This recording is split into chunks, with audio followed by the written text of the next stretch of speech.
TRS పాలన ఉన్నప్పుడు అప్పుడు అంతకుముందు వాళ్ళు ఆంధ్రాలో ముఖ్యమంత్రులు ఉన్నప్పుడు ఎన్నడూ కూడా సరిగా కాలం కాలేదు.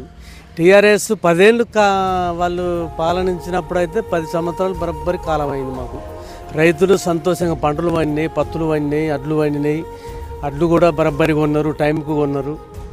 అని ఇప్పుడు ఇక కాంగ్రెస్ వచ్చిన తర్వాత నిరుడు మొన్న అయితే 5వ నెల దాకా అడ్లే కొనలే, అన్నీ ఎక్కడే అక్కడ నానిపోయినాయి. కళ్ళాల మీద నీళ్ళల్లో ఇటు దేవుకుంటా అటు దేవుకుంటా అన్నీ తీసుకుంటా ఒడ్ల మీద పోసుకుంటా సంచులు కట్టుకుంటా పెట్టినాము. కాంగ్రెస్ ఎప్పుడు కూడా టైం మీదనైతే ఎప్పుడు వాళ్ళు భార్యం చేయలే, వాళ్ళు కొనలే. టీఆర్ఎస్ ఉన్నప్పుడు 10 సంవత్సరాలు బాగున్నది. ఇప్పుడు ఆ దున్నులకు ఇప్పుడు నెల 100 దేశాలు ఆ నార్లు అయినాయి.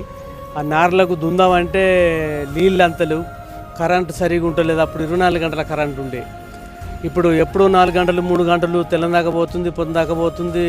టైం టేబుల్ లేదు. ఒకసారి పోయిత్తుర్రు, ఒకసారి ఇత్తలేరు, ఒకసారి కడి చేస్తుర్రు. ఏమన్నా 24 గంటలు లెక్క ఇస్తున్నామన్న సంగతి మాట్లాడుతున్నారు, కానీ కరెంటు కూడా సరిగ్గా ఇత్తలేదు.